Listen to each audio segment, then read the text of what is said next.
This is the Hiking Through Life podcast. We've all been gifted a journey called life. Let's see where the journey leads us today.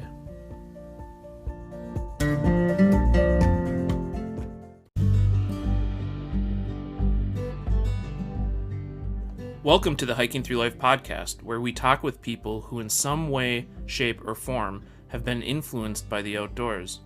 I'm Andy, the producer of this podcast, and my lovely wife Sarah will be your host. Together, we make up Hiking Through Life.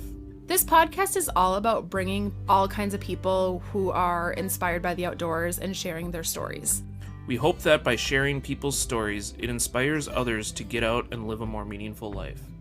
Tune in every week for new episodes, or better yet, subscribe to the Hiking Through Life podcast on your favorite podcast provider. If you enjoy this podcast, please share it with others. Also, if you have a story to share or know of anyone who might be interested in being a guest on this podcast, head on over to hikingthroughlife.net/podcast and get in touch with us. Now sit back and enjoy this week's episode. Welcome to the Hiking Through Life podcast. Today we have Elsa back on the podcast with us. We had Elsa on last fall in episode number 12 to talk about environmental education. I highly recommend listening to this episode with Elsa to hear in depth about the work she does to support and teach outdoor education for children. Today we asked Elsa to come back on the podcast to talk about the one thing everyone dislikes and often fears when adventuring outdoors in Minnesota: ticks. So thanks for coming back on the podcast today, Elsa. Yeah, happy to be here. And a lot of people probably have listened to episode number 12, but for those that are new to Elsa and EcoElsa, can you tell us a little bit about the type of work you do? Yeah, so I'm an environmental educator. I've worked for 7 years in the field, mostly at nature centers and with the state, doing environmental education for kids and families, and then also for adult groups. And a couple of years ago, I realized I really loved the work I was doing, but I still was in seasonal work. So I was bouncing around the Midwest in different positions, different places.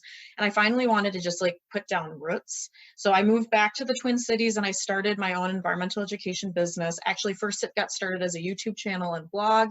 Then I moved it over into a business. So now I do environmental ed programs with different community ed groups and groups around the Twin Cities, preschools, homeschool groups, stuff like that. So I really love doing this type of work and helping people get outdoors and find their thing, which is why I'm really excited about today's topic that we'll be covering. Yeah, I'm super excited to have you on to talk about it because I know it's a huge, huge fear that people kind of put in their minds, and it even stops some people from going out and adventuring outdoors because they're just so fearful of the tick. Yep, it's coming for you, armies of them. Yeah, even close to home, I was out on a walk in the woods just 5 minutes away from my house, and I came back with 2 ticks on my shoes. I mean, they're everywhere. So what is a tick? So a tick is technically an arachnid. They have 8 legs. They actually are in the order Ixodidae. So that's with the mites and stuff, because they are a little bloodsucker. They're an external parasite. They attach to hosts. We have ticks on the planet, wide variety, all locations, I think, other than Antarctica and, extreme cold locations. They are found on mammals, birds, reptiles, and some amphibians. They have 8 legs. I mean, they're so tiny. I guess that makes sense. A lot of bugs have 8 legs, but they're the teeniest little things. Yep, 8 tiny little legs that help them slowly creep up their host to try and find a spot to latch. Luckily in Minnesota, we only have about 13 tick species, and I need to double check my source, but it sounds like we only have ticks that are found on something 125 different species in Minnesota. And that's everything from, again, reptiles and amphibians up to deer and humans and birds. Yeah. Well, and dogs. Yep. And dogs, of course, especially. Yeah, especially dogs, but especially humans too.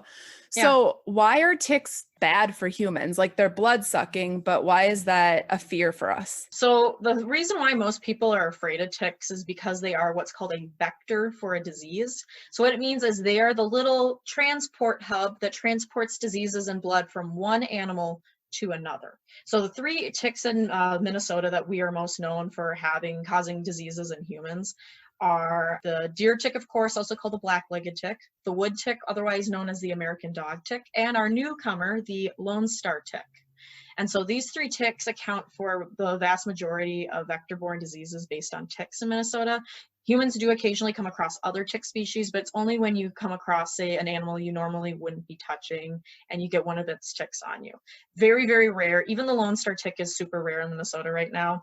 Everyone's really afraid of ticks, but it is possible to go years without getting them and still be active outdoors. I got my first tick on me last week in like 2 years, and it was kind of my fault because I wasn't following all the best protocols for keeping them off.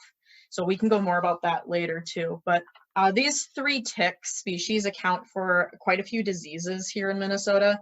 They are Lyme disease, human anaplasmosis, babesos. The other ones that are a little bit less common, Rocky Mountain spotted fever, tularemia, and the one I can't pronounce, it's EcoElsa. And I'll give you guys all these links to the different diseases and stuff, that way people are familiar. But all of them tend to have in common that they are causing headaches, fevers, maybe chills, fatigue, or muscle cramping. They all are very similar because a lot of them are bacteria-based diseases. So they're treated with antibiotics. So the big thing is just noticing whether or not you have a tick on you. And then if you experience symptoms, contacting your doctor. So is it common for someone to get those symptoms right after that tick comes on them, or it usually takes some time? I'm not a medical professional, but from what I've seen, it usually takes a little bit of time. And in fact, the big thing that we're going to be talking about today is preventing it. So that way people aren't afraid to go outdoors, because most of these diseases take 24 to 48 hours to actually go from the tick to its host.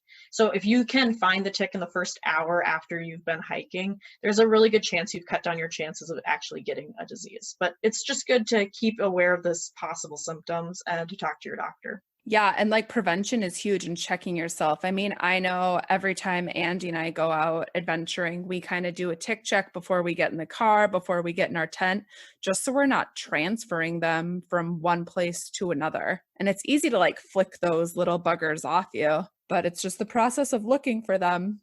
So what other ways can we prevent ticks other than doing a tick check on our own body? Well, there is quite a few things you can do for preventing. So the big thing is tucking in your clothes. So I have found with my own experience that I really cut down the number of ticks I even find on me when I tuck my pants into my socks and look like the dork hiking through the woods. And then when I tuck my shirt into my pants. An additional step to help repel them from getting on you in the first place is, of course, to wear DEET, maybe even put permethrin on your clothes.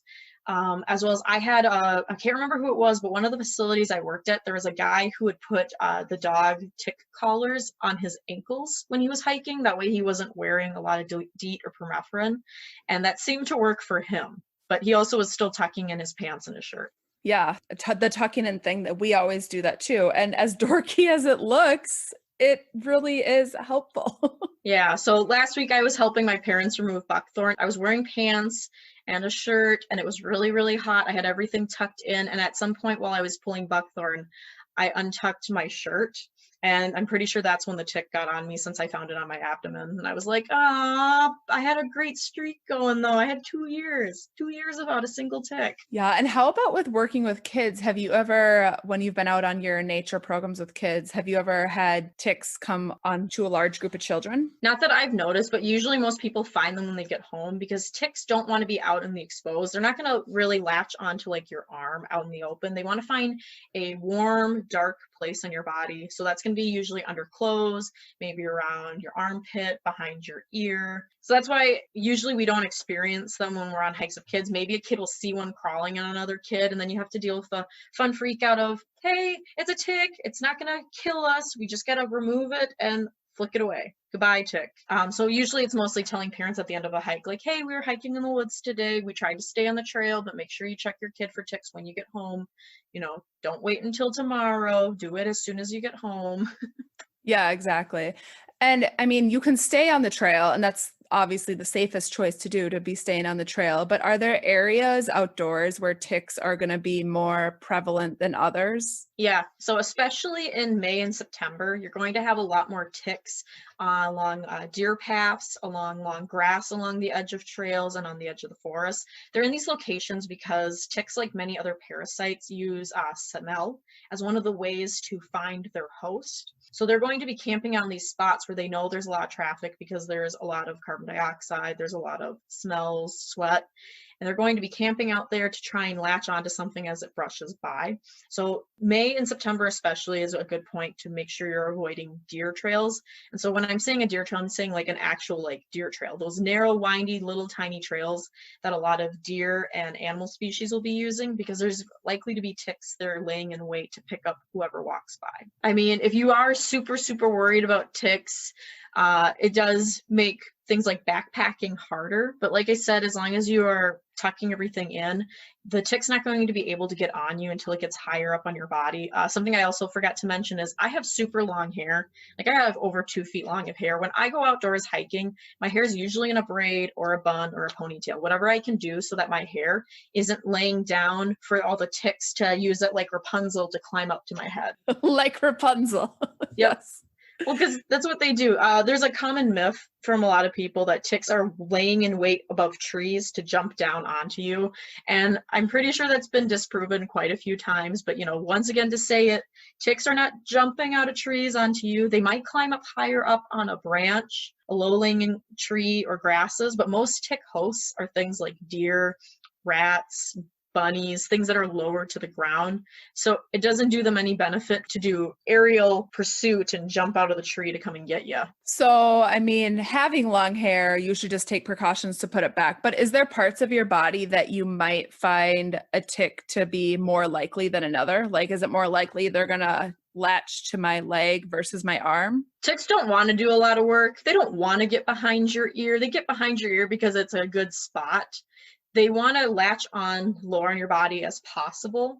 So that's why usually we find them a lot on our legs or our torso. They also need to find a good location where they can get a lot of blood. So they're looking for those good vein spots, if you will. So that's why it's like under the armpit, or it's on the inner part of your thighs, or it's on your stomach, torso region where I've found them. They aren't necessarily going to be like, hey, let me attach on your spine on your back. I'm sure it's happened before, but it's not often.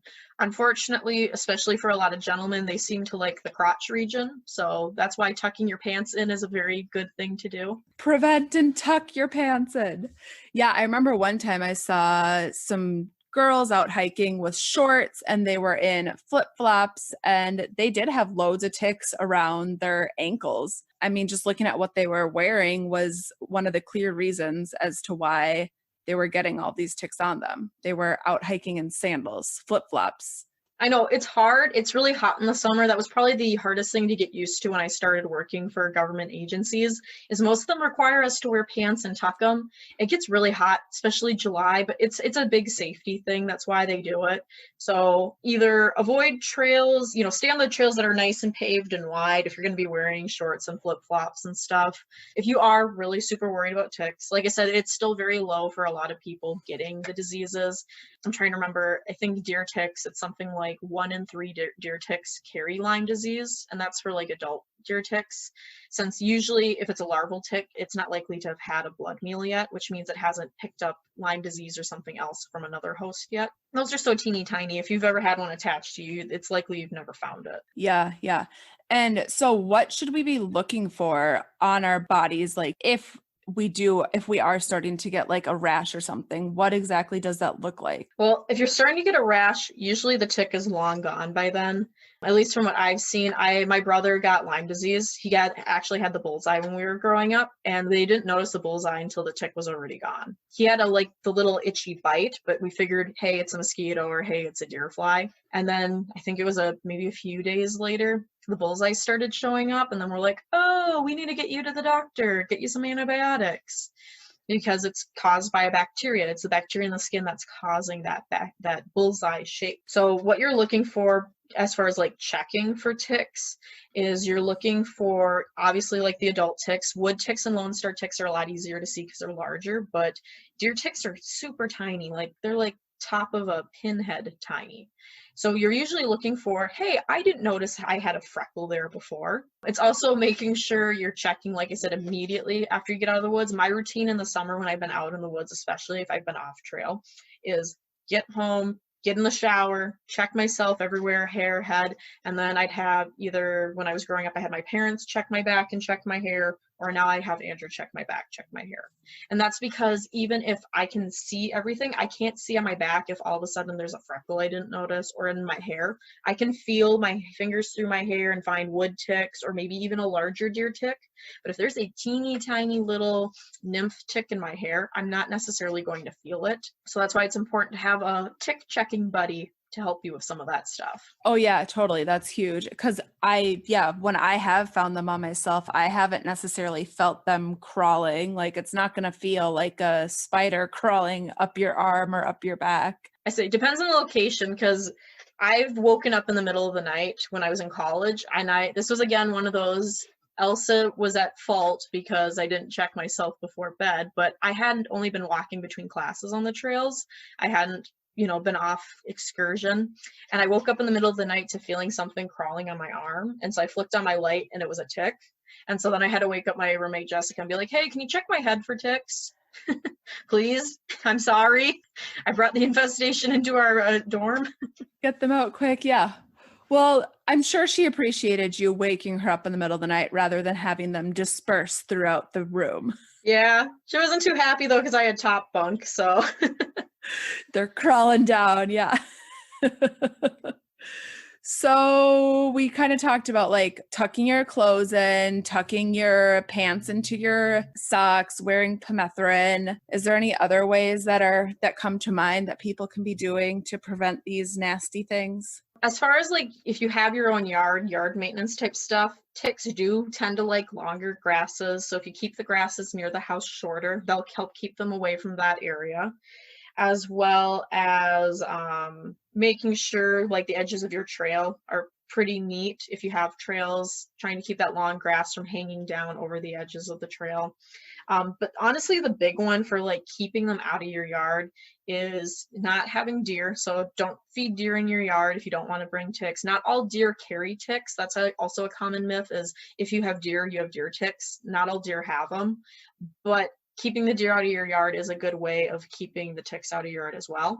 As well as lastly, a little less known one is making sure you have a good healthy population of predators in your area.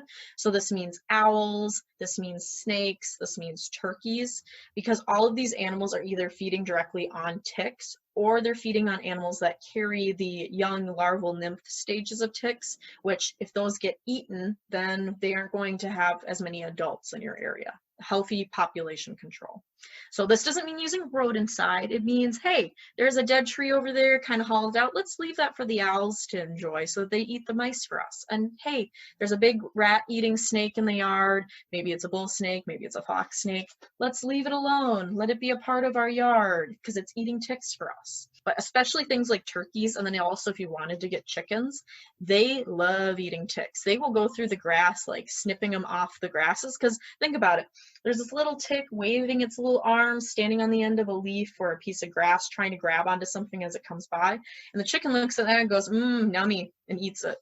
Wow, I didn't know that. I wouldn't even think that like a chicken would be looking for a tick or be able to see a tick. A lot of chickens, contrary to what a lot of people like, these are completely vegan eggs or things like that. And it's like, well, chickens eat a lot of insects, and they'll eat rodents. They will eat snakes and frogs and things if they can get a hold of them. Chicken know they are little tiny dinosaurs. They know it at their heart, and they are going after those things. So go get some chickens in your yard, people. If you really are like gung-ho about ticks and getting rid of ticks, chickens, or even just wild turkeys, letting them come through your yard, those are big things. Yeah, the circle of life. Everyone has a special job to do in the ecosystem, and thank goodness for chickens. Cool. That goes without saying. I know ticks get a huge bad rap, but all they are is just another parasite species. they aren't causing these diseases. They're just picking them up from one host and bringing it to the next. And they do supply a niche in the ecosystem themselves. Part of the reason why, and when I was a naturalist, I did a huge big presentation on parasite and pest species that I did throughout the summer to help educate people on why we have these things. Because, oh, why don't we just kill all the mosquitoes, or why don't we kill all the ticks? The problem is ticks evolved to fill a niche in an ecosystem. And if ticks hadn't evolved, something else would have. If I remember right, ticks actually go all the way back to the Cretaceous period. So some of our tick species evolved from ticks that fed on dinosaurs, which is kind of cool. But they fill this niche in the ecosystem by feeding blood. And usually the signs of a healthy ecosystem is if you do have a stable, not out of control pest population. I'm trying to remember what it is, but I think one of the only parasites on the planet that is on the endangered species list is actually a tick, and it's found on some species of endangered mammal, like a little rodent type thing.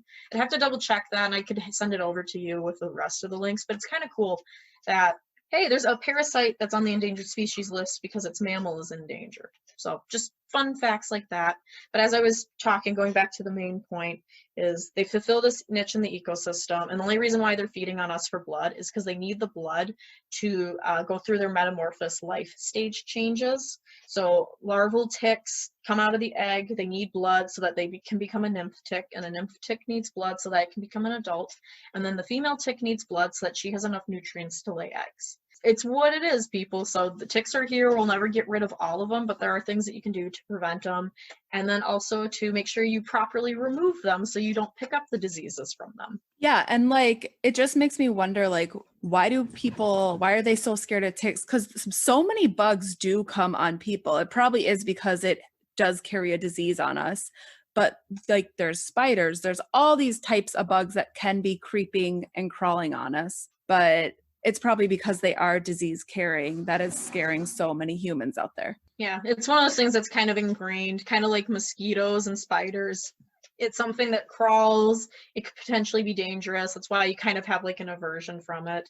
But I mean, the thing to keep in mind, if you go outdoors in nature, you're more likely to get bit by mosquitoes than you are ticks. And mosquitoes can be vectors for diseases as well. The only thing is they don't have like a 2-year life cycle like a tick does. So you're not likely to find a mosquito that bit someone last summer, picked up a disease and bit you now. It's a little bit shorter time frame versus the tick could pick up a disease. Let's see, it's 2020. A larval tick could have hatched in 2018, picked up a disease, and now it's an adult in the spring and it's looking for a blood meal so that it can go lay some eggs. That's pretty gross when you think about it. Like the period that it lasts that long.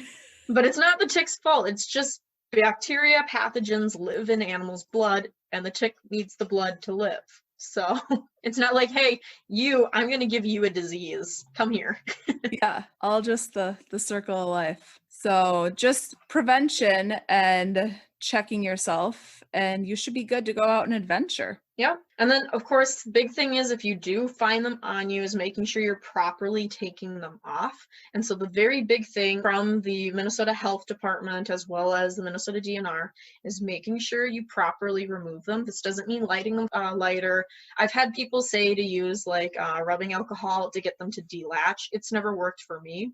And what the Minnesota Health Department recommends is actually grabbing them at the head or in front of the head and pulling them straight out with the tweezers. You do not want to squeeze the abdomen because that's more likely to cause the tick to inject liquids into your bloodstream that could possibly contain that bacteria or pathogen, as well as that's why you don't light them on fire, things like that too. So grabbing them with a tweezer is the best. The very, very best. Grab them at the head and pull them straight out. The sooner the better, but that's why, if you're going camping, if you're going to be spending like a whole week out in nature, you're not really going to be showering, make sure you're checking, and before you freak out and rip it off, grab the tweezers, pull it straight out at the head. It's not going to be a fun trip if all of a sudden you get a bullseye halfway through it. Yeah, definitely not. Well, I've definitely burnt them before. I know a lot of people have, and I've definitely, if I've been out in the field and I find one, I will try and pinch them with my nail to try and pull them out because I'm like, oh, I forgot the first aid kit. Whoops. Yeah. That's, of course, if I'm out by myself. If I'm out with a group, I always have my kit all ready to go, which includes tweezers. Yes. Best practices when you're with a group. When you're solo, it's another question, right? Yeah. You're more focused on making sure you have binoculars and which trail do I want to go to look for birds or things like that. Yes. So, is there anything about ticks that people should really know? I did touch a little bit on this. I'm not a medical professional, and the big thing when it comes to ticks is if you've had a tick latch onto you and you're worried, call your doctor, ask them what they think. Make sure you know how to properly identify ticks. We didn't go over this in the beginning, but the 3 main ticks in Minnesota that you can find are the deer tick or black-legged tick. The females will have, again, the black legs, but then they'll have an orange or reddish abdomen behind their dark head plate. Males are going to just be dark all over. For the Lone Star tick, which is very, very unlikely you're ever going to come across, the female is all brown with a white or a yellow spot in the middle of her abdomen. And then the male will have kind of some little bit of striping on the edge. Now, the easiest one to identify is the wood ticks, and this is kind of fun. The female wood tick has a white lace necklace around her head on her abdomen, and the male wood ticks have white suspenders, so 2 white stripes going down their back. So it's interesting markings, but it's kind of cool. Lace, necklace, white suspenders. And those are pretty easy to identify. You don't need to like take a magnifying glass up to it. No, the ones that are harder to identify are the deer ticks or larval nymph ticks. Those are so tiny. You know, I said deer tick are like the size of like pinhead. Then larval ticks are half that size, nymphs and larval. And they're going to be a variety of dark brown to light brown. So those are going to be harder to identify. So if you did find a nymph or a larval tick on you, you're probably better off calling your doctor to be like, hey, what do we want to do? Do we want to take some precautions, or do we want to wait and see if I have any symptoms? And the problem is a lot of these symptoms, like I said, other than the rash, the bullseye, which is like a dead giveaway, their headaches, their chills, their fevers. So unfortunately, with our world that we're in right now with COVID, as well as it's spring, people have allergies. It does make it a little hard. Yeah, for sure. Because you don't know exactly what it could be with everything going on. Yeah, but your doctor's going to know better than I will, and you will know your body better. So just make sure you're paying attention and you talk to them. Oh yeah, and I'd love to talk about St. Croix State Park. I'm guessing a lot of people have been out to St. Croix State Park, and that is a huge popular place for ticks. I know last summer I was out there and there was probably 15 ticks on me at one point, just flicking them off. And I was doing everything that I could to prevent myself from getting ticks. Clothes tucked in, had permethrin on my clothes, but still loads of ticks. Do you know, is there a reason as to why St. Croix State Park is so infested? I don't know why it is, but it is definitely a hot spot. If you look on the different tick maps put out by the DNR, the Minnesota Health Department, you'll see that it is a hot zone. It might be just because it's the right humidity habitat for them. There is a large population of deer and bears there, so that might help provide them with enough year-round large hosts other than humans. But I actually have a fun tick horror story from there. So this was right when I was just getting started as a naturalist. I was out there camping and we went on a night hike. And, you know, it's a beautiful night. It's super cold. I can see my breath. So we're not super worried about ticks. And then all of a sudden at some point I looked down and there must have been like 50 ticks crawling up my leg. And then there was the moment when I realized I hadn't tucked my pants. So there was 50 ticks that I could see crawling up my pants. And there was probably just as many underneath crawling up my pants. And it was immediately a dash back to the campsite, into the bathroom, stripping down everything and pulling them off. We had a fun joking name for it. It was May 2015. I remember. Yeah, the Great Tick Invasion, the Great Tick Infestation. And after that day, I have always tucked my pants. Although last week I didn't tuck my shirt, so I guess I'll remember that from now on too. Even as hot as it gets, just have to work through it. But yeah, I always tuck my pants now because I'm like, nope, we're never doing that again. That was almost like a traumatic type thing with that many ticks. But I didn't have any latch on to me, surprisingly enough, and I didn't get Lyme disease or anything from that. And most of them were wood ticks. There was a couple deer ticks we found, but at the end of the day, even after having probably close to 100 ticks on me, I didn't get bit, I didn't get anything. So that's something to keep in mind. Your chances of getting these diseases are super, super low. Most of the diseases are treatable. There is some conflict between some researchers and some people who have experienced Lyme disease about whether or not Lyme disease goes away, the symptoms, how bad they are. So just keep in mind there is still further research being done on that and some of the other diseases, but for the most part, what we have seen from studies and research is that the diseases can be treated with antibiotics if caught soon enough, and that usually there isn't for most people any really long-term health effects. So super, super slim numbers chances here. You have a better chance of probably winning the lottery. Yeah, or seeing a bear at St. Croix State Park. That's so true. That's a huge hotspot for bears. It's really cool. So if you have ticks on you, run back to the bathroom and flick them all off. Do you recommend flushing them down the toilet? I always do if I'm indoors. If I'm out in nature, sometimes I'll flick them. Sometimes I'll make sure they're dead, you know. Everyone seems to like birding ticks, and I'm not necessarily saying kill all the ticks because, like I said, they provide a place in the ecosystem. But if I have a lot that seem to just be crawling on my pants and being real persistent, I'll take them with my nails and I'll actually like twist their head and their abdomen to pop them off. Twist them. All right. I mean, like I said, if I'm home, they're going in the toilet. Like, I'm not going to flick them outside, right outside my house to wait for my dog or something to get on them. Like, yeah. If they're in the house, they're done for sure. Yeah, I think I have one other thing I forgot to mention, because this is the other reason why people are super, super afraid of ticks. Have you heard about the Lone Star tick in northern Minnesota that's making people allergic to meat? No. Yeah, so this is a new development. When I first got started out and I got really interested in parasite species and I made this program, this wasn't quite an issue yet that was getting like a lot of attention, but now it is because we've had a few more people get it. So what it is it is called the alpha-gal syndrome, and it's caused by the alpha-gal sugar molecule. And what happens is the Lone Star tick is the one that's most notably known for carrying this, is when they're feeding on their host, they'll release this alpha-gal molecule into its host, and this sugar causes a reaction in the immune system that causes the immune system to now be allergic to meat. So this is like super rare. Like I said, this Lone Star tick is very rarely found here in Minnesota. And even then, you know, it's rare that you'd get this, but it is a possibility. So something to keep in mind when you're outdoors is deer tick, Lone Star tick, probably call your doctor if you have one that latched onto you. And get it off as soon as possible. Baggie it maybe. Bring it to your doctor. Wow, yeah, I haven't heard of that one. That's quite the interesting fact. I hope I never get it because, unfortunately, as much as I do try to cut back on meat, I do like eating it. And I also find it very ironic that probably, other than like the farm zone of Minnesota, northern Minnesota is probably most known for eating a lot of meat. And that's, of course, where the Lone Star tick is camped out. Yeah, so it's a forceful way to be a vegetarian, but hey, if you're trying to be a vegetarian, maybe it's not such a bad thing. I'll pass. I'd rather try and use my own willpower. Yeah, I totally agree there. I love meat too much. Crazy things that can happen.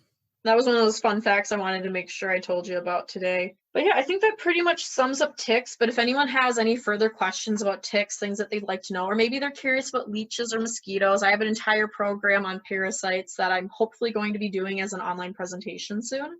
Definitely check out EcoElsa. You can check out our website, www.ecoelsa.com, as well as we're on Facebook, Twitter, Instagram, Pinterest, and of course, YouTube. So hopefully I'll be having some YouTube videos coming out more on parasite and pest species in the future. If you're interested, of course, hit me up. You can email me at ecoelsallc@gmail.com if you have more questions too.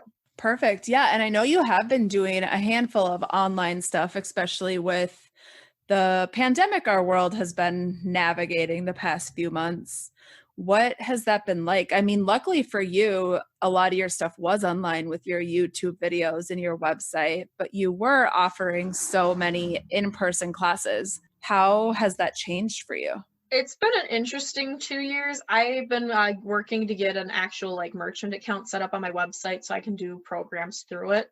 So I went from an online business trying to be an in-person program classes business to now I'm going back online. I am still doing some in-person classes at half capacity. I'm still talking with, of course, the different park groups and groups I partner with to see what's possible, how we want to do safety.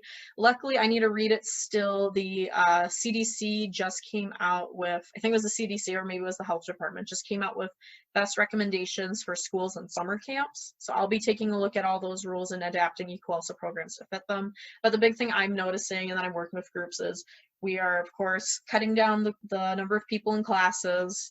We're encouraging use of masks. We're creating programs where everyone's 6 feet apart, and we're just minimizing contact and cleaning materials whenever and as much as possible. So it's going to be interesting adapting, but we still want to be here helping people get outdoors, whether it's through online, helping you virtually learn the things on YouTube, or with a paid class to help you and your kids get outdoors or learning about nature in some way, or taking these safety precautions to do stuff in person. Because, speaking as a scientist, what we've seen from the research and the things that are coming out, that COVID is not going to magically disappear. This is going to probably be our summer, and maybe it might be next summer. It just depends on treatment and if they get a vaccine out before that. So it's been interesting. It's a good learning experience, but as the saying goes, the animal that adapts survives, the animal that doesn't dies. So here's to adapting. Yeah, that's so true. I mean, we've all had to adapt in this world. And yeah, like as a teacher myself, keeping kids 6 feet apart. I mean, luckily a lot of your programs are aimed towards elementary kids more so.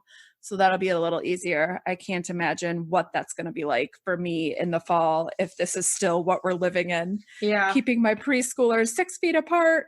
I say my mom works at a preschool where they've been doing, open for the emergency workers and stuff. So I know 6 feet apart for preschoolers is pretty much almost impossible. We will see how we adapt to make things work. Maybe if kids, once again, kids learn it at home, they'll learn it better in the classroom too. But yeah, it's just going to be about adapting and making it work. And hopefully we'll all come out here on the other side and be able to have some things at least go back to more normal. Yeah, for sure. And I mean, luckily for you, like with doing the camps, you're going to be outside with them the whole time. So keeping them like 6 feet apart might be a little bit easier. And that's super cool to know that you're still able to do these camps just on some higher regulations and safety rules. Like I said, I still have to check out the liability, make sure I'm being safe, make sure I'm keeping the kids and the families safe, as we still don't know the full effects of COVID. And there's been more research coming out to show that while we didn't think kids were affected at first, a small number are experiencing some very extreme results. So I don't want anyone to be unsafe in my camp. So I've always been a safety freak. If you've watched anything on YouTube, you know that. I always talk about safety whenever I'm doing anything. So I'll continue keeping that going forward with anything. And if we have to do all our classes virtually, I will be working my butt off to make sure I can get as many of my classes in a virtual way so that you guys can do them at home or in your own house. Awesome. And yeah, people should definitely check EcoElsa out and start following her Facebook page. She is super fun and entertaining to watch on her hikes that she does sometimes, her bird watching she does sometimes. Full of good information. I learn something every time I watch. Oh, thanks, Sarah.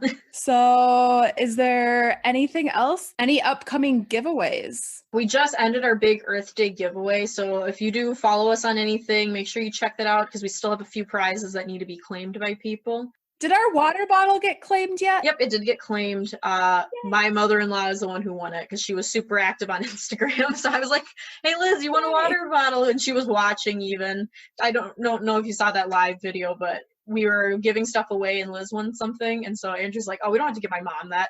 And she texted him because she was watching the video. And she's like, excuse me, that's my water bottle. I won it fair and square. It was a giveaway. She, didn't grab me on purpose, grabbed me out of the bucket with all the other names. That's great. As far as anything else, I am working with some groups that I'm partnering with, and we might be doing some giveaways for things like binocular in the future.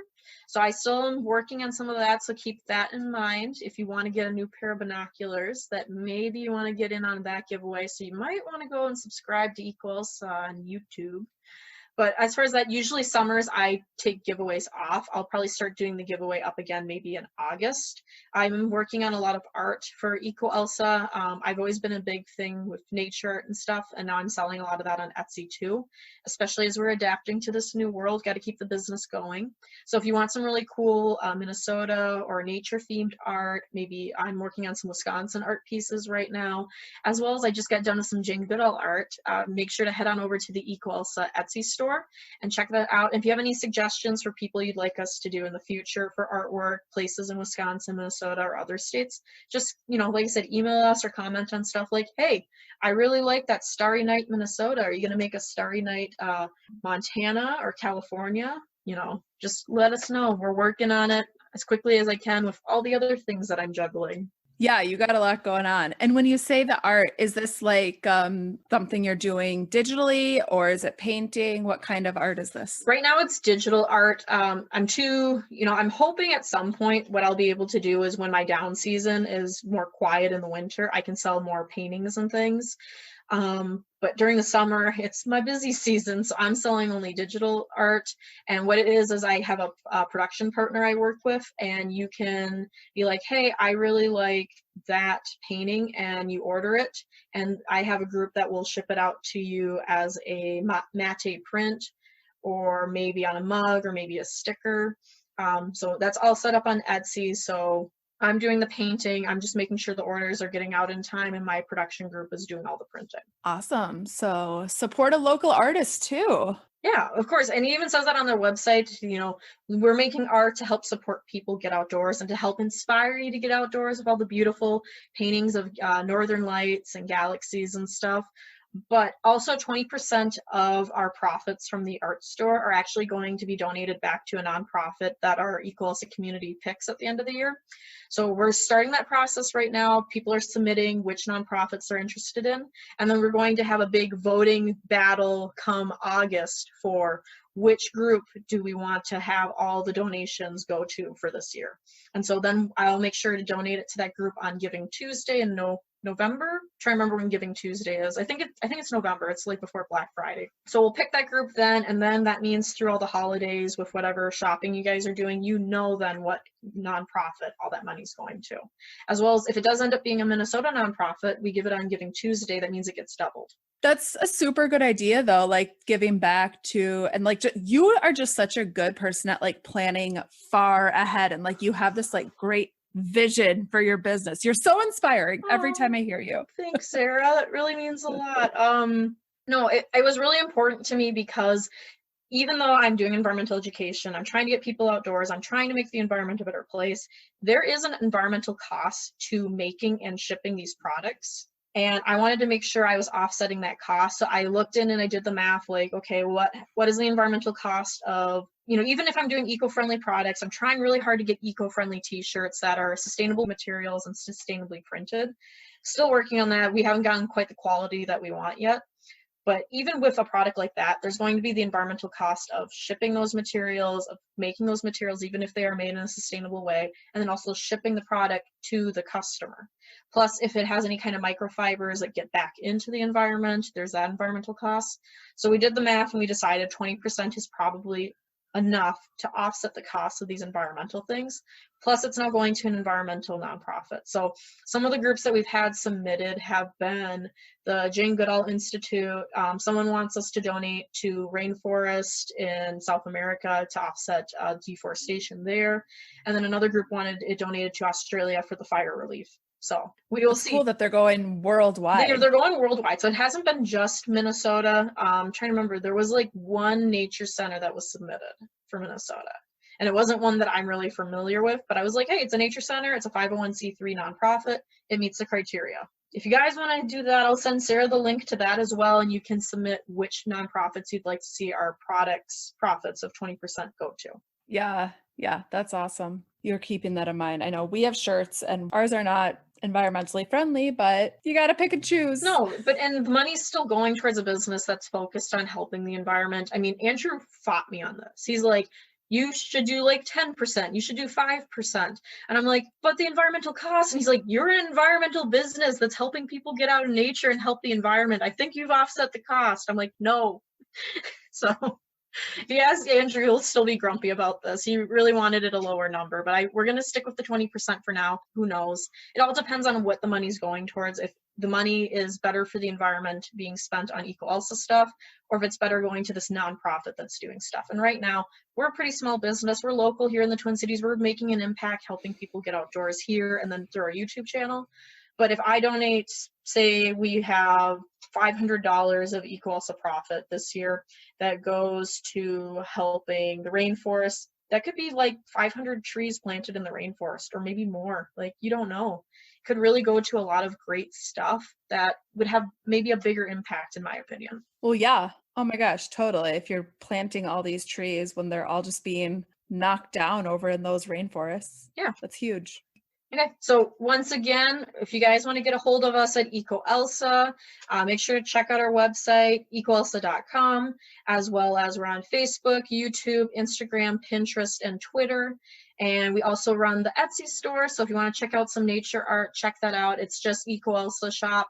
If you head on over to our website and our shop, there will be a link there to the Etsy store as well that you can check out. And just stay tuned for upcoming programs if you are in the Twin Cities, or if you're somewhere else, check out our virtual classes that will hopefully be out pretty soon here.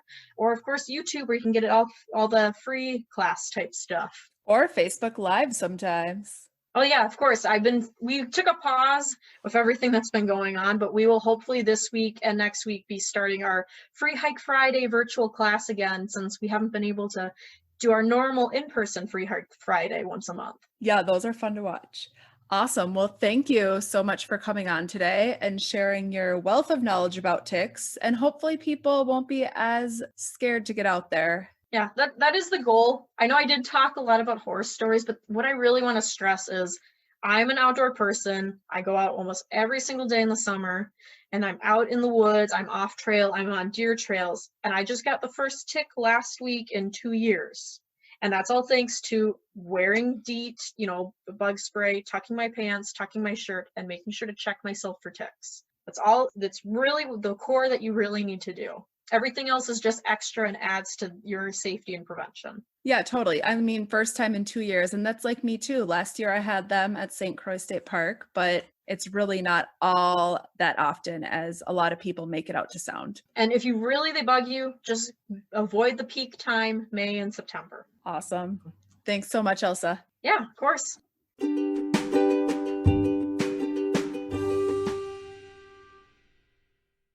We love sharing these stories with you through the Hiking Through Life podcast, and we're so grateful that you listen to this podcast. If you'd like to support the Hiking Through Life podcast further, we have these amazing new t-shirts and water bottles. The t-shirts come in 4 colors, and the water bottles are perfect for trails, adventuring, or daily use. Consider checking them out at hikingthroughlife.net/shop. Use the code PODCAST and receive 10% off your first order.